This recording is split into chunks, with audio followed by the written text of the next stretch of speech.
Ladies and gentlemen, please take your seats. The next session is about to begin.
Hello, bonjour, and ahoy. On Thursday evening, Globsec hosted the annual Czech and Slovak Transatlantic Award at the Bratislava Castle and presented the awards to the people of Ukraine and to Brigadier General Karol Rzeka.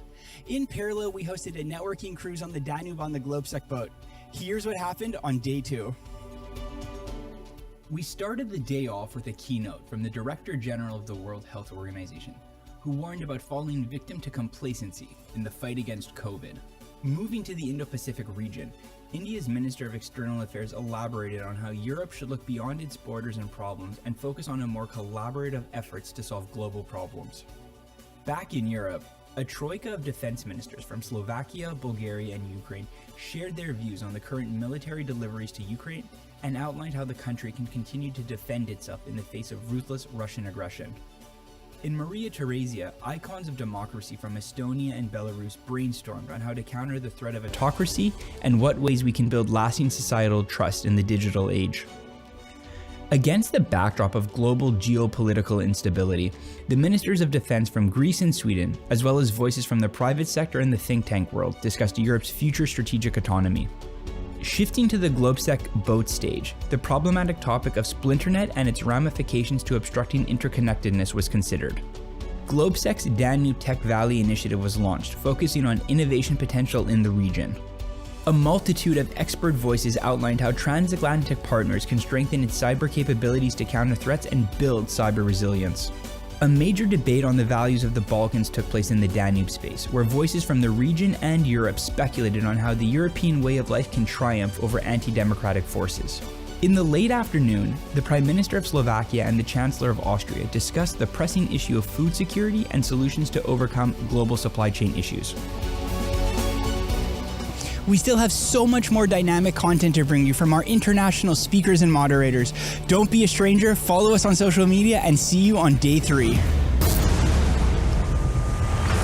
Ladies and gentlemen, please welcome the moderator of the first session, Patrick Tucker. All right. Good morning. Good morning. So pleased to see so many people bright-eyed and bushy-tailed on day 3, 9 a.m. to talk about the future of European defense. Round of applause for you all for getting up at 9 a.m. to be part of this. Because I know it can be there's been a lot of fun happening, so congratulations to all of you. And today what we're talking about is vitally important because it really characterizes how quickly the situation in Europe and the global situation around security has changed, and that rapidness of change is only going to accelerate going forward.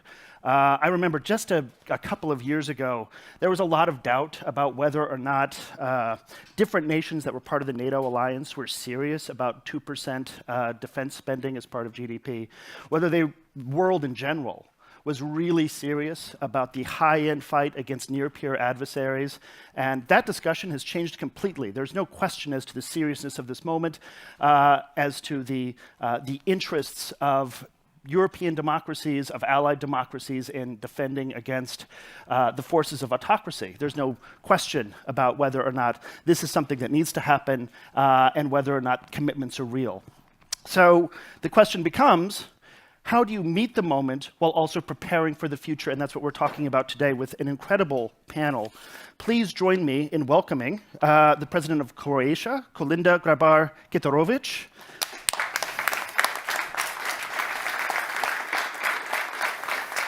Also Jiří, Mr. Thomas Kauffmann, and from the Italian government, Stefania, Pucciarelli. Over here. Quick reminder, you all have translation headsets. I think that you see them around, and I have several, so I'm in good shape. Also, please remember, if you want to ask a question as we go around, you can raise your hand if you're in the room. I'm going to try and get to you. We'll send a microphone to you, but also if you're just watching this virtually, which is something that a lot of people like to do, and of course highly encouraged in these times, gets more people in. Slido is where you can do that. We want to work your questions in. I certainly want to hear from you. And let's get started. A big question for everybody, because I think that you can't talk about the future of innovation without talking about the moment. We've heard from President Zelensky, really going back since January, and before that, we've heard from other people in the Ukrainian delegation. We've heard from a lot of folks that the defense of Ukraine is the defense of Europe. Helping and aiding and supplying Ukraine is in some ways equivalent to building military defenses within your own country. This is kind of the line that we've heard from the Ukrainian government for months now, if not longer. So let's start with that, Madam President. To what extent do you agree with that idea that helping Ukraine defend itself is the defense of Europe? And if so, what does that mean in terms of obligations for future aid for them and balancing that with the need to provide for your own country's defense? Well, certainly Russia's aggression against Ukraine or renewed open war has created a moment that we all call the inflection point in history, or a wake-up call for all of us. And we are all assisting Ukraine in their right to self-defense, which is the right embedded in the UN Charter, through assistance in humanitarian aid, monetary assistance, military assistance, etc. It has also caused NATO to react, to increase its presence in the eastern flank. For the first time, we have combat-ready troops who are deployed in the eastern members of the alliance, and NATO is talking how to further increase its presence and how to respond to this situation in firmly standing on the principles of collective defense and deterrence. What that means is certainly the return of territorial war to Europe, so the classical fighting. However, we must be vigilant and look into the future, and in the context that we will be talking today, this territorial aggression cannot force us just to remain within the boundaries of physical frontiers, but we have to move into domain frontiers as well. So when we look at the future needs of the alliance, although the current topics on the agenda are the positioning of the combat-ready forces, potential bases in the eastern members, etc., and looking at the spending, or rather investment into defense that is being ramped up across the alliance, and practically overnight we are closing the contribution gaps. What we need to do is close the capabilities gaps. So the questions that we will have to address is how we use this increased military budget allowances for a meaningful, purposeful defense and deterrence, and how we invest in the best way possible so that we maintain peace in Europe, but also the alliance's technological edge. Yeah. So I'm sensing that the answer is in many ways, yes, defending Ukraine is defending Europe, but no, it's not nearly enough. These capability gaps are going to exist unless we address them, and that's the opportunity now, is to address some of these capability gaps, especially when you look at the eastern flank. Is that basically? Absolutely. We need to be forward-looking. We need to look into the future. There is a certain amount of daringness that is required at this time, planning. And as I said, looking at multi-domain operations, because although the bulk of the public concentrates now on what happens on the ground in Ukraine, nevertheless, there are other dimensions to this war. So in addition to air, land, and sea, we need to concentrate also on cyberspace, but also in the context of NATO and our spending or investment in defense. On other domains, such as the emerging and disruptive technologies, in particular artificial intelligence, of course, disinformation, cyber attacks, space, and what NATO has been talking about lately is also climate change. But addressing the systemic changes in the world, the alignment, the geostrategical alignments, the use of geoeconomics as a tool in applying pressure and pushing for political goals of certain countries. And we certainly have to address the already existing divergence of priorities within NATO, because we need to avoid duplication and we need to focus on what is really needed to maintain that technological edge. Yeah, and I want to come back to so many of those, particularly on the question of duplication within NATO and where it exists and how to avoid it.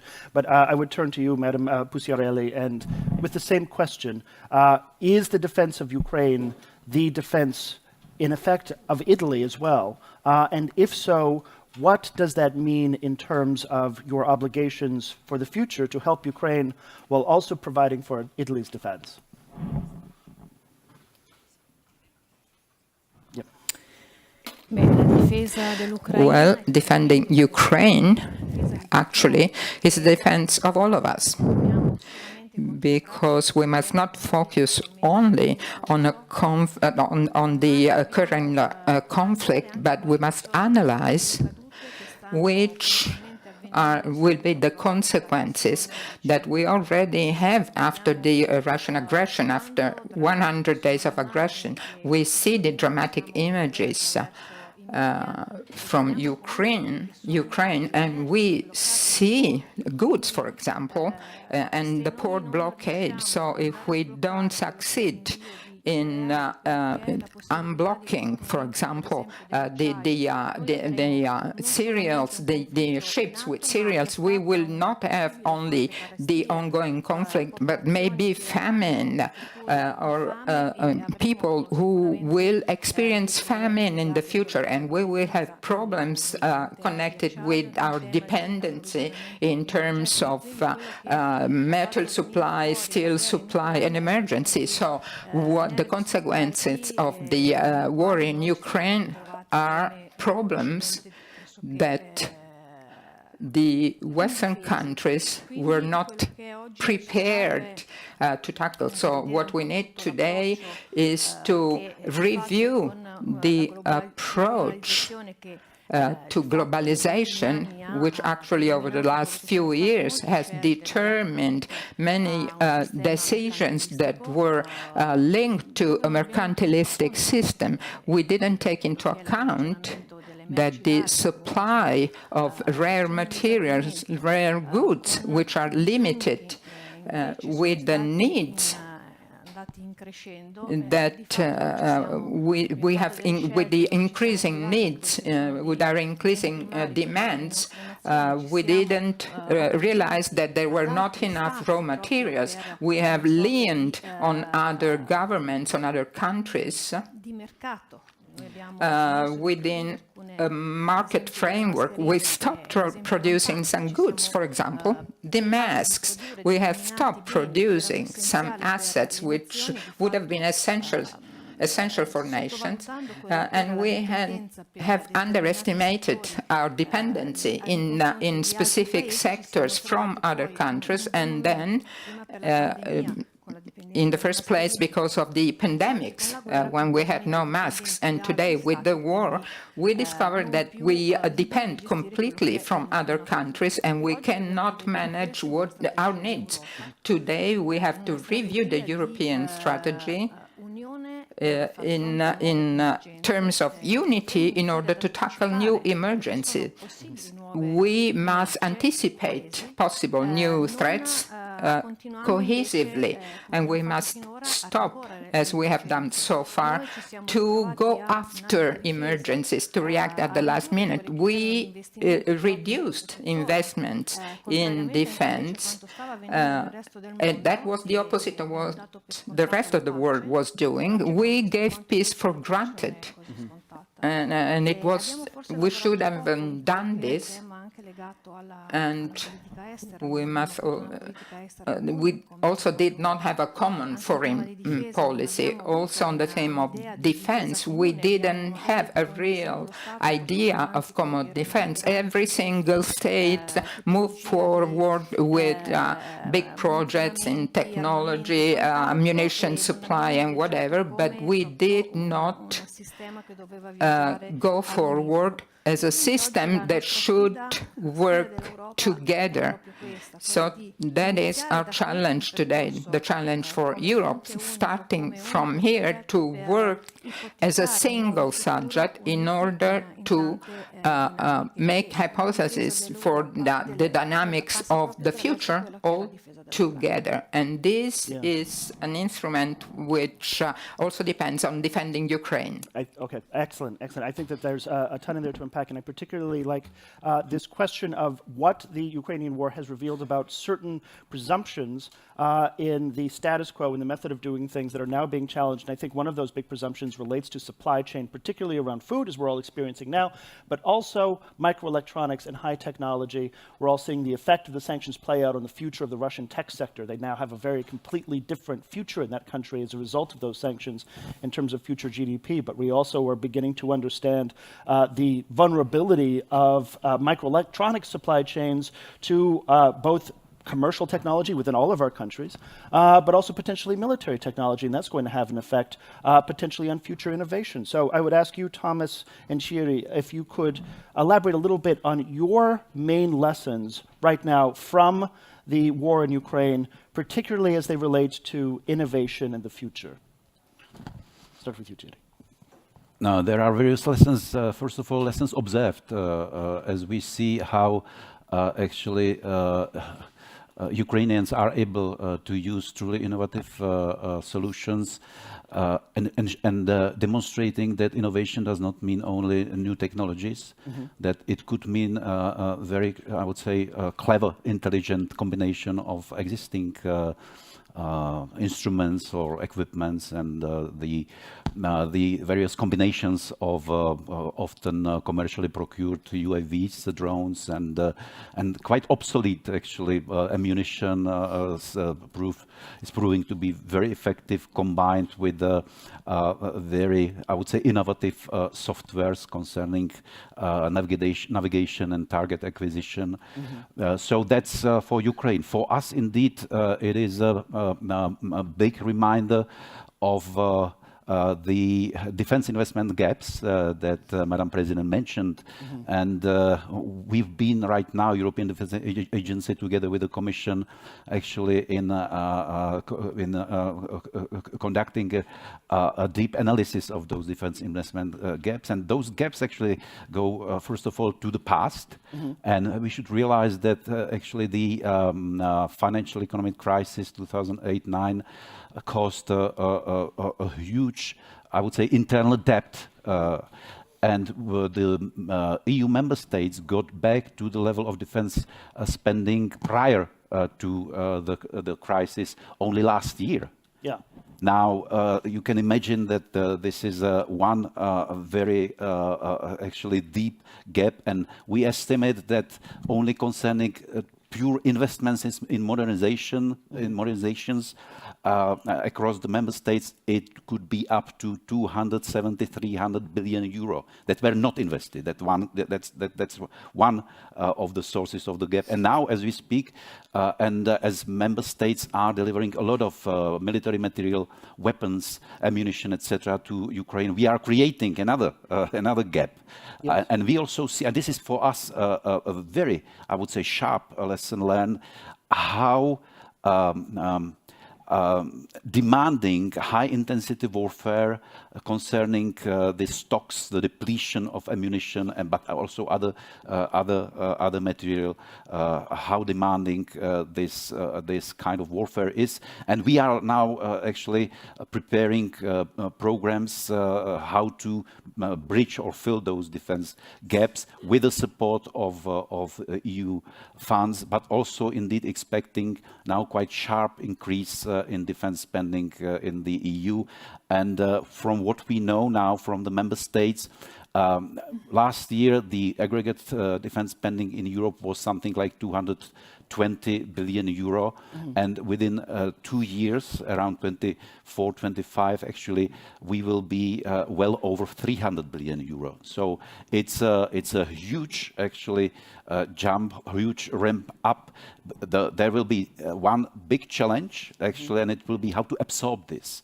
And exactly given the capacity of industry to deliver in the context of that crisis of supply chains, which we already started to experience during COVID. Now it's been multiplied by the war in Ukraine, Russia, and indeed our dependencies of a lot of commodities from this region. So this is going to be a big challenge, and the role of the agency, besides actually prioritizing capabilities, working on those, identifying those defense investment gaps, capability gaps, and then prescribing concrete projects, is indeed also to work with the industry.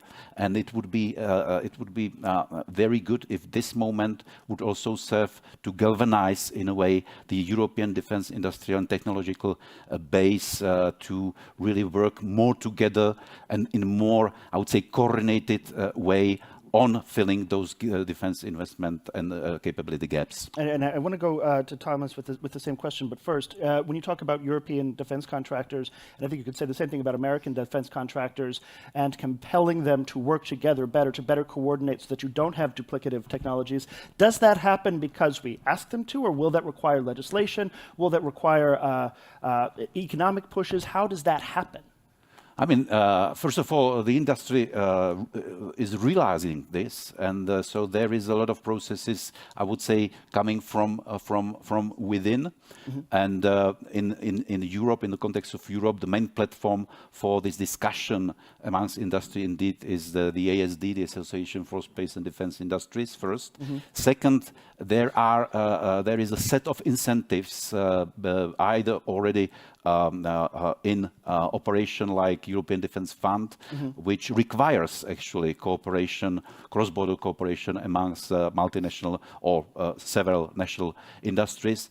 And now we are discussing other measures, such as, for example, VAT exemption for projects that would be related to those defense capability gaps analyzed now, on the condition that actually there would be a joint procurement among more than 3 member states. So a lot of processes are now ongoing, and we see also that actually there is, on one hand, sort of a bottom-up consolidation, or bottom-up at least realization of the need to coordinate better on the level of industry, but also top-down incentives coming from those moments that I mentioned. Okay. Quick reminder to the audience, please feel free to use the Slido app to send us questions. We want to hear from you. But the same question to you, Thomas. What are the most important lessons about future military innovation that you are deriving from the current situation in Ukraine? Thank you. Allow me a comment to your first question. Yes. That do we defend Europe when we defend Ukraine? The answer is yes. Because we are in a hot war and we defend our values. We defend territorial integrity, sovereignty, and our values. So the answer is yes. But that does not mean that defending Ukraine is European defense. I think European defense, first of all, is collective defense, and it's based on deterrence. And you can see this quite good now on Ukraine. First of all, how can you deter? The first point is you need to detect. You need to be able to detect a threat. Now we can discuss whether we have been very good to detect the threat in Ukraine, 2014 or not. But we need to have capabilities, technologies that we are able, that our community, NATO, the European Union are able to detect a threat. Second, we need to make decisions. And here again, Europe, collective. We have multi-national levels. We have the EU level, we have NATO, we have the member states. So we need to come up with a quick decision on all levels. And then you need to give an answer to the threat. Either you project forces over our territory, and all comes together that it can be effective if you are fast. That means speed. The relevance of speed is the decisive factor. The speed of detection, the speed of making the decision, the speed to assemble the forces, not to go into a war, what we have today, but to prevent a war. Yeah. I think that is very important. We need to build up these capabilities in Europe within NATO, that we are able to do exactly this task. Now to your question with innovation. First of all, I think people are becoming innovative, invent if there's something to lose. Yeah. Or something to win. You win something if there's a market, or you lose something because you have to defend something. Yeah. And for us as a global corporation, we looked into this because we think that innovation is not only a question of politics. Say now you have to be innovative. It's a question of the culture. It's the question of the environment of a country, and it's not a question of size. Yeah. So when we think of automotive innovation, I would think of Germany. If I would think of fashion, I would say France or Italy. But interestingly, if you think of digitization, you would come to Estonia, small country. So as you said before, it's the question how we use innovative technology which is available and adapt them into our military application, that we can use this. Yeah. And the way how to use this is to define or to be a system integrator. And we as General Dynamics, we are system integrators. So we look across the world for technologies, for innovative products, and integrate them in a capability which then use as a military asset. And this speeds up, from my point of view, the process. So today we have to give an answer in Ukraine. This is firefighting. But my concern is this is not a short term. This will be longer, and that's why we need to strategically invest in innovation in Europe. And this will go for the next decades. Yeah, I think you bring up a really important point, is that innovation and in many ways victory defeat on the battlefield is in many ways derived from culture and from motivation. It's one thing if the 1st Battalion Tank Army is bearing down on your house. You have a reason to do the extra work to figure out how to, and I've talked to Ukrainian volunteers that have done this, hack the Javelin system so that you can actually train on it better. They actually had to hack a Lockheed product so that they could train on it better. They had to hack commercial drones so that they could use them for ISR to the tremendous effect that they had. Whereas the motivation on the side of Russian soldiers, you're talking in many cases, at least a few months ago, about 19-year-old conscripts that thought they were going to drills. So they don't know, to your point, what they were there to win, because they haven't still been told the truth about why they're there. And so that distinction between the motivations of the one versus the other really speaks to how innovation happens in these sorts of situations, these tremendous situations with such stakes. Depends on who you are and why you're there. But I want to send that same question to you, Madam President. Where are the innovation gaps right now in European defense that you're seeing? Because we see clearly a lot of supplies going into Ukraine to tremendous effect. We see tremendous interstate and intermilitary coordination on supplying Ukraine, but that doesn't speak to the question of how to provide that deterrence effect for the future of Europe. There are innovation gaps. Where do you see them? Well, first of all, innovation has to become the way that we do business. be innovative, look at the possibility of all scenarios, and provide answers for them. There are many capability gaps in Europe, and of course capability gaps between the two sides of the Atlantic. But when we look in particular at this part of Europe, where we are here in Slovakia, in Bratislava, including my country, Croatia, for instance, those members who acceded, who became member nations of NATO after the fall of the Berlin Wall, still have a problem with replacing the old Eastern technology with NATO standard technology. And what has to be stressed here is that in looking at the capabilities to close that capability gap, we must not go towards solutions that patch up the differences right now and that close just the current capability gaps. We need to look into the future. We need to reorder priorities and drive innovation forward. We need to build capabilities and capacities for our collective security. And that has to focus also on geoeconomics, as we've mentioned, not just the supply chains, but many other aspects of geoeconomics, including business standards, including competition in technology. Now, I welcome the fact that NATO, for the first time, actually a few months ago, came up with the first artificial intelligence strategy. And then just recently, a couple of months ago, Diana, the Defense Investment Accelerator for the North Atlantic, was established. Along with Defense Innovation Fund, which is the first multi-sovereign venture capital fund that will invest into deep technologies, that will invest into these capability gaps to close them. However, it's going to take about 2 years for these two elements to start work and running, and combined with other aspects and with other work that NATO does at ACT and in other institutions, and now looking at the European Union, I think that there is need for the synergy of effort here. First of all of our countries should be using both Diana and the investment fund, but also look at other opportunities of investment into our industries to boost our production and to boost innovation. Now, economic considerations used to drive defense budgets and used to drive security concerns.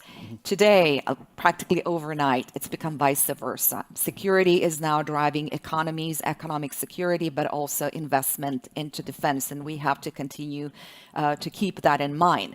But again, the spending or the investment towards the end of the year needs to be meaningful and purposeful, just as innovation has to be. So we need to define what, when, where we need it, what kind of innovation, what kind of capacities and capabilities.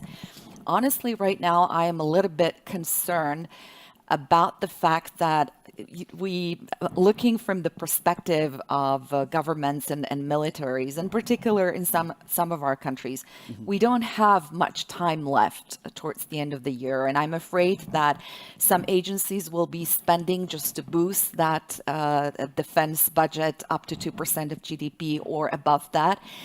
However, we've always put an emphasis on technology before, and technology has been the bulk of innovation at NATO so far. But we have to look into other domains. And so at the GLOBSEC Future and Security Council, Defense and Security Council, we have prepared the adaptive portfolio that is, I believe, a really good template for NATO to bridge that time before Diana and the Defense Innovation Fund become functional in order to be able to reset the innovation framework, to create the appropriate innovation ecosystem, and in all of that provide for more cooperation with the European Union, because after all we will be using the same innovation hubs, and in order to drive innovation forward as such, in the dialogue with the private sector. As the private sector will provide much inspiration, many ideas to all of us. And the final point, I think that the alliance as such has to do a lot more of investing into education and information of everybody across the alliance on the priorities, on the available technologies, on the capability gaps, and how we can combine our efforts to multiply the effects of our investment. Okay. We have about half an hour left, so and a lot to get in through, so I want to try and keep our responses just a little bit more rapid so that we can get to all of these questions, because there's just a ton that have come in. Let me ask one now. Will the EU try to bolster its industrial production capacities, or will it end up buying more from the US because it would take decades for the EU to actually provide through PESCO? You spoke a little bit to this point on the time scale it takes to actually ramp up something like an innovation fund. It takes perhaps years to begin to do things more quickly, which doesn't sound too quick. So I guess that's to you. Will the EU try to bolster its industrial production capacities, or will it end up buying more from the US because it would take decades to actually provide? I think both. It's upon the member states, first of all, to decide, and allies to decide where to look for their acquisitions and procurements. Indeed, at the same time, we are already discussing with the EU industries about the implications of the sharply growing demand and their capacity actually to increase production. And there will definitely be a lot of ongoing now in coming years. It's not you cannot. It's not a fast, or it's not a sprint. Yeah? It's rather marathon. It takes time. It takes years, but indeed, as I said before, there is a lot of incentives here now.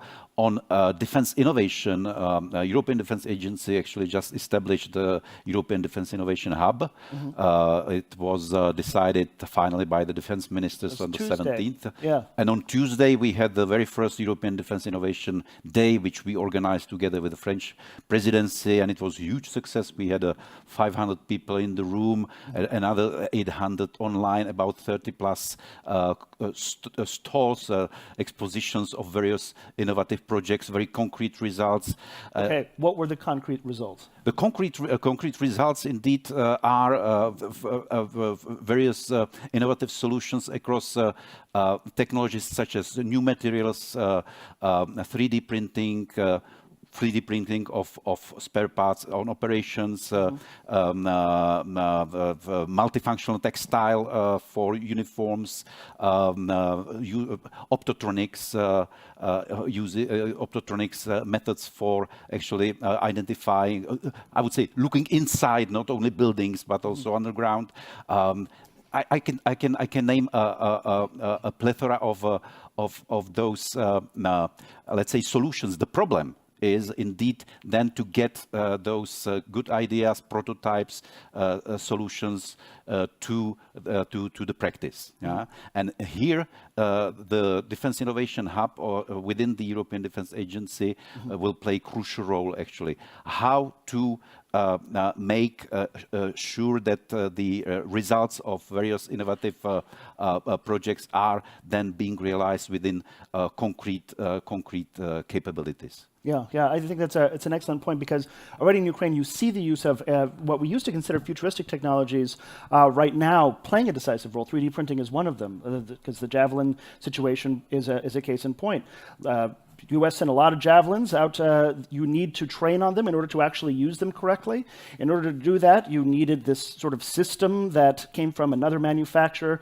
They figured out in the field, in these little remote places that were under attack, how to 3D print the component part to allow them to train on the Javelin without shooting the 1 or 2 missiles that came in a separate box, and that improved lethality, that improved effect. 3D printing in the field right now on the battlefield. But that's a very small scale, and as you point out, we have to scale that up, but that's going to have any sort of deterrent effect, because it clearly didn't have a deterrent effect against Russia. But I want to move on to another question that I think is... Sorry, before we move to the next question, when we say, do we buy no more from the US or from Europe? First of all, we're in NATO. This means we are transatlantic. Okay, so and buying from the US is not a bad thing. first of all.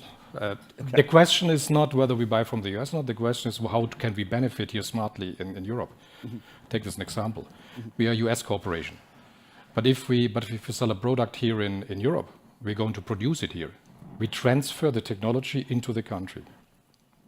And not only to participate when we build it, as you said, with 3D building and mechanical work, but a part of this, because at the end it's such a big project, you're spending taxpayers' money, and for sure the state would like to have an economic stimulus.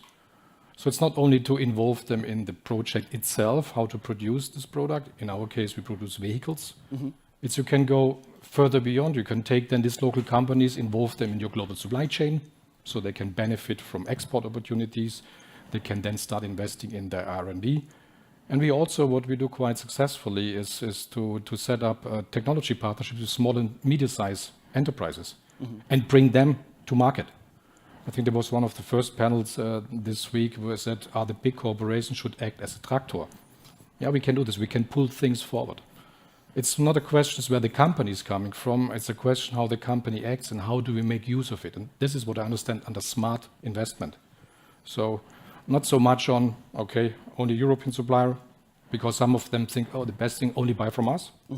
And then everybody's happy. That's not the case. We need to have competition. We need to have transparent, fair competition. We need to use the power of market forces because this drives innovation. Monopolies do not drive innovation, never. They never did.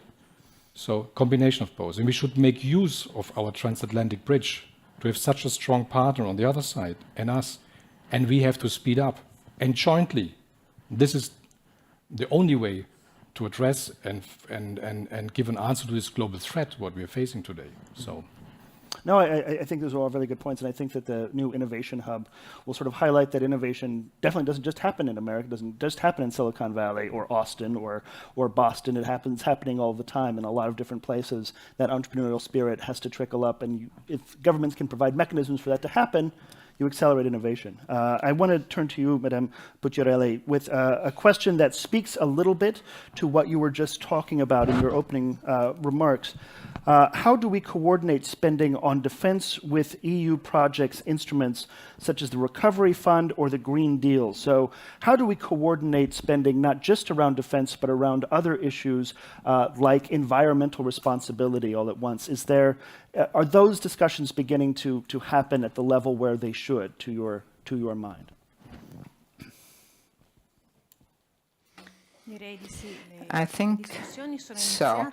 Discussion has started, and the situations that are developing now forced us to tackle in a cohesive manner with the willingness to have a unity of intention in order to tackle new challenges and new threats. In my opinion, what we have not discussed so far is the need to invest more in new technology and be ready to tackle new challenges.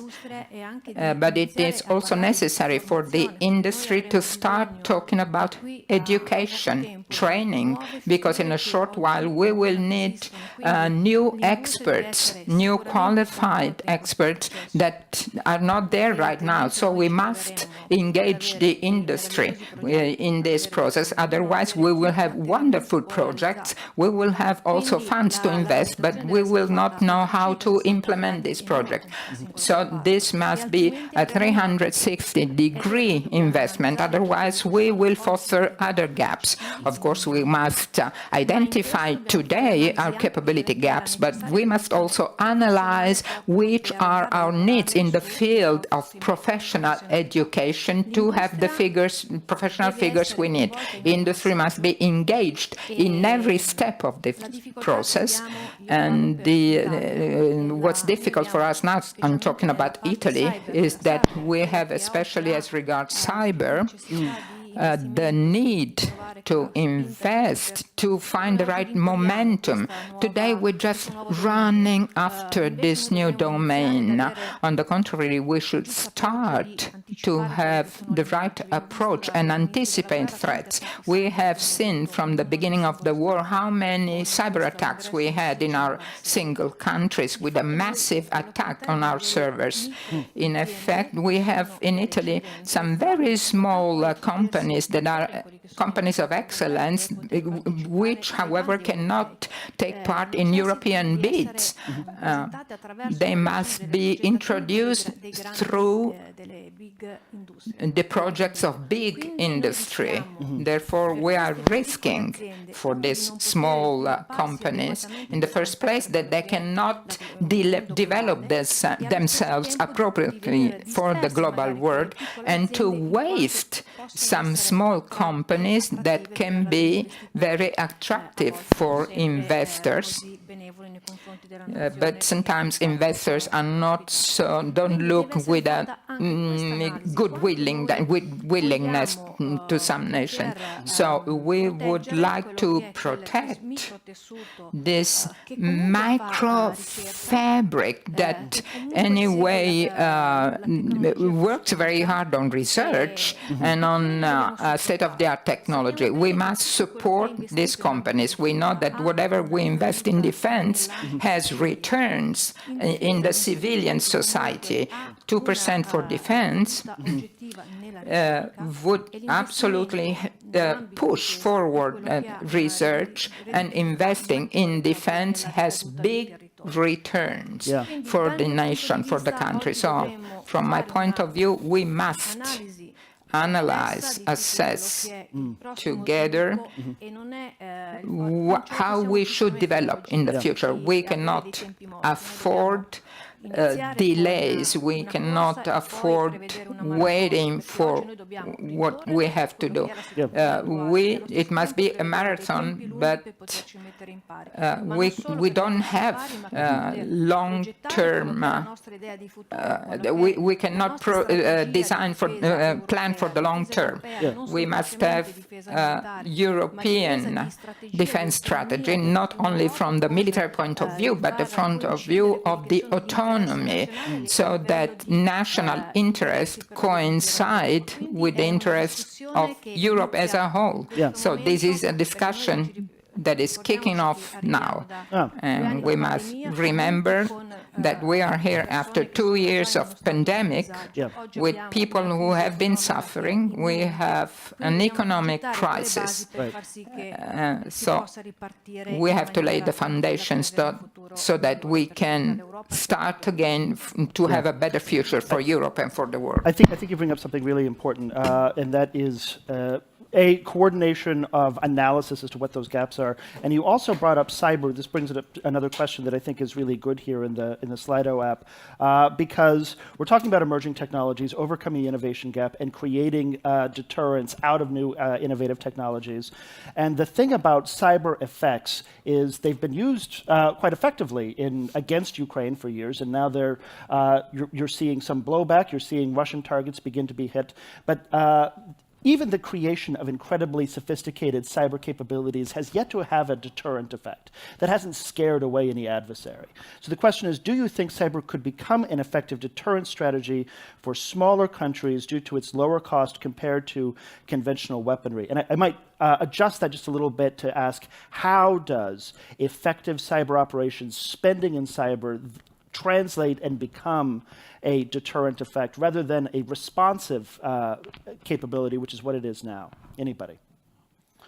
First of all, actually, cyber is already part of deterrence in NATO since 2017, when cyber domain was recognized as the fifth domain of warfare.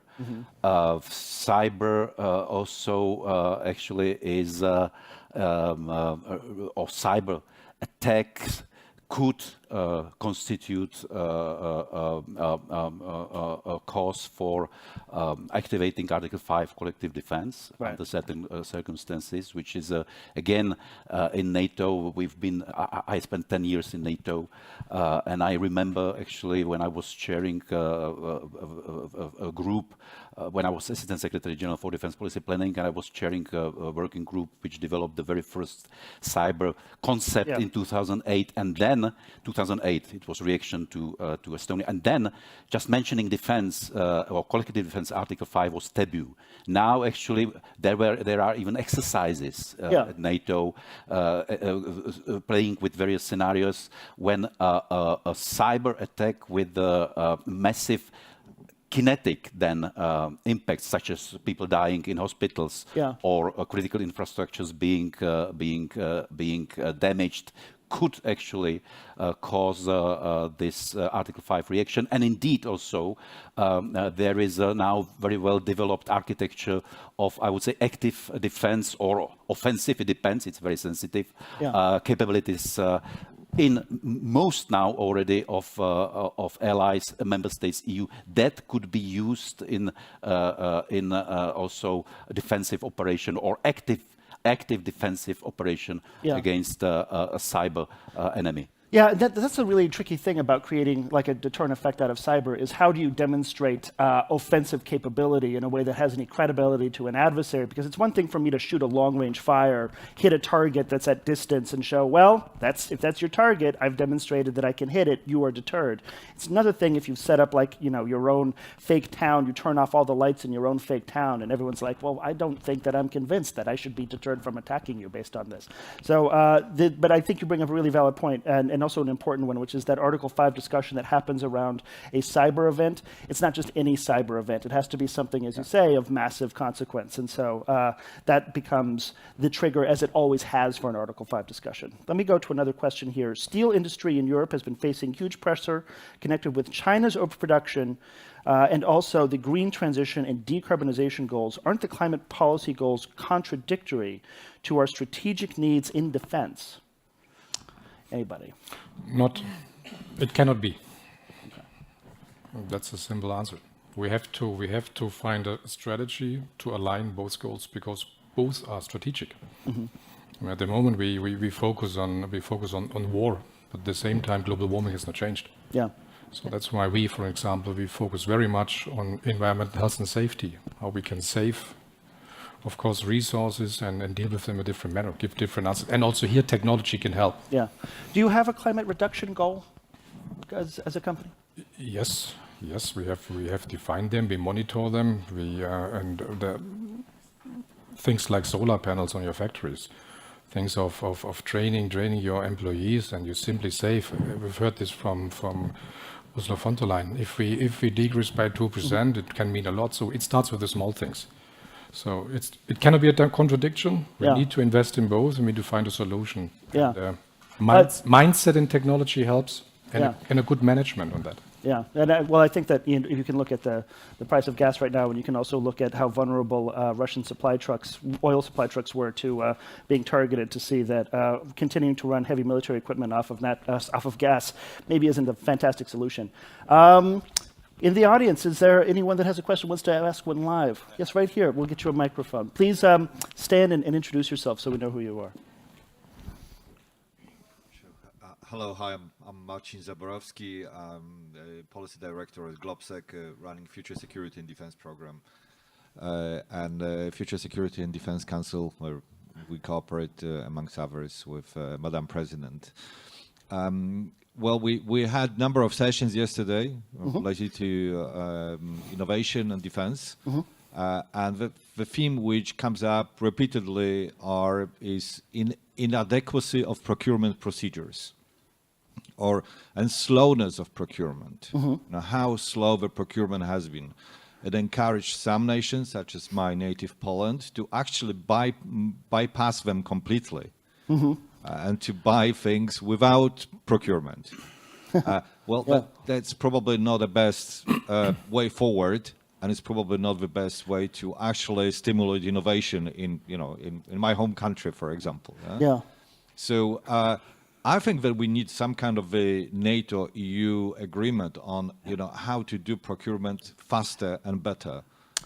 Yes, thank you. Very good question. So, as quickly as you can, most important thing that needs to change about procurement to speed it up. Well, I will go back to what I said earlier, that I'm afraid that precisely due to regulation and the procurement procedures, the military or the defense agencies will be acquiring any kind of material or any kind of technology in order to fill that gap or to raise investment.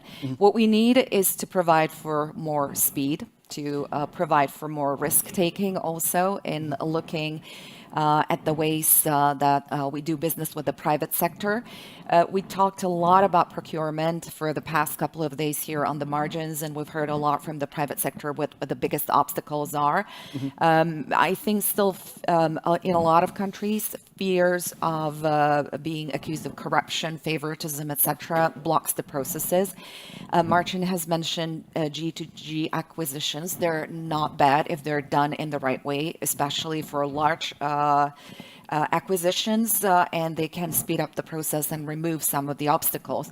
But definitely what Europe, the European Union and all of us at NATO we have to do is change these regulations in order to boost our own production, our own innovation, and our own economic security. Okay, and I'll go around the room, but if I may just keep it on wrapped, this, yeah? I mean, because there are some EU procurement regulations, and we were asked, the agency, by national armaments directors to have a look together with the Commission at those procurement directives exactly in this context. But at the same time, very often, actually, those procurement regulations are then implemented domestically within the member states, and the member states, actually, or at least some of them, are creating very complex procurement legislation, which goes far beyond, actually, what is prescribed by the EU directive. So it's both on the level of EU and national level. The problem. 2 remarks on that. Yes. First, we said we need to speed up the procurement process. That is correct. But we only focus on how quickly can we make a decision. And that's we say go with single source, government to government, or a competition. We say, we need to make the decision faster. That's not the point what we should measure. The question is, when does the selected suppliers going to deliver to the customer, to the end user? Otherwise, you only make a decision how quickly you can fill up the order book, the backlog from a company. And if you put all coins in the same box again and again, and you don't get the delivery, you don't win at the end, nothing. So for me, very clearly, competition is the right thing. Run an effective, good competition, focus on delivery terms. As you said, full transparency, of course, how we conduct business, but this is part of our values, and then go for it. Yes, Madam Pucciarelli, very quickly, what is the most important thing that must change to allow for faster procurement?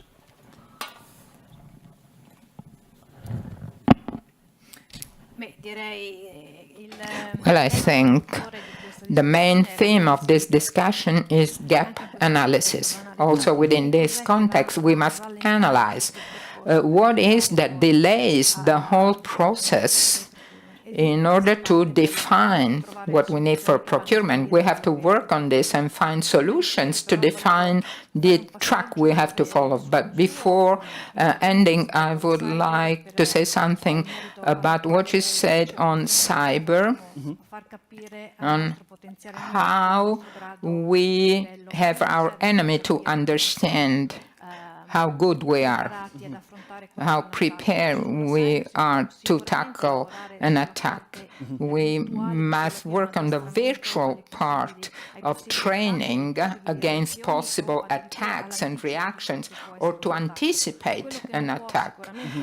What we cannot do always is training our servicemen and servicewomen. We can do it in some sectors, but in others we can not only use virtual training, because this endangers the security of our troops. So we must keep on training in person. Let's go in the room one more time, if we can. Anybody want to raise their hand, have a question? Before, because if not, I certainly have one or two. Okay, we're feeling a little shy. That's okay. There's plenty. You can also use Slido in the time we have left, but I want to ask, if I can, You brought up artificial intelligence, probably the most transformative technological innovation of the 21st century. It's also at this moment in time probably the most overhyped. There's a lot of people that understand that artificial intelligence is going to somehow make a lot of money and create a lot of change. And there's a lot of people trying to sell me and sell all of you, I think, on exactly the solution that's going to bring that capability to you. Really quickly, again, how do you envision artificial intelligence changing future military innovation? What are you doing about it? Oh, absolutely. It will affect very much the future of warfare, not just with autonomous weapons, but really the programs that simulate thinking. So in this way, innovation in both the technical and operational senses is very much needed. Now, in looking at the area of artificial intelligence and the emerging and the disruptive technologies, I think one of the first priorities within the Transatlantic Alliance is to get aligned on our positions on how that needs to be regulated on the global level, as now we have divergent views from the U.S. and from the European Union. And obviously, this area needs to be, it will be developing fast. It will be changing, fast forward 10 years. I think that life around us will be completely different. So, but artificial intelligence and all of these technologies do not bring just progress, they also bring dangers. Right. And this is what we need to do also in order to regulate so that the capabilities of the Transatlantic Alliance and our partners in building a forward resilience, we continue to maintain that edge. And I think what's most important in all of our countries is continue to invest and to increase investment into research, development, and innovation. Tom, on you, what are you doing on AI? I cannot agree more, you're right. And it will be kind of a disruptive technology, artificial intelligence in military application. But there's one thing which, from my point of view, and as a European, very important, is man in the loop. If it comes to firing on something, the decision cannot be taken by artificial intelligence. It has to be taken by a person. Because at the end, it's an ethical question. And we need to be very careful when we talk about this, how to regulate this in the right way, where we apply this type of technology, that always the man, woman, the person makes the final decision. But in other areas, a lot of things we will see changes. That's about Europe, I think. Yeah. No, absolutely. I just want to emphasize that it's ongoing. We are already in the midst of that transformation, and we are already using artificial intelligence in defense, for example, in supporting, analyzing big data, supporting decision-making of commanders in the field, or for actually directing or controlling swarms of drones, be it drones or land unmanned vehicles. We have a cyber phalanx exercise organizing by our agency, and we are employing artificial intelligence to complicate or to support the Red Force, to create as complicated scenarios as possible. So it's we are in that, and indeed it brings new vulnerabilities, but also a lot of ethical and legal questions. Yeah, well, I think we can stick on that all day, but all day is not what we have, because we are done. Thank you so much for being here. Quick reminder, continue in this room, 30 minutes. Next session, a critical checkup, improving public health in the post-COVID world. And in the meantime, please help me give a round of applause to our panelists. Thank you so much to all of you for being here.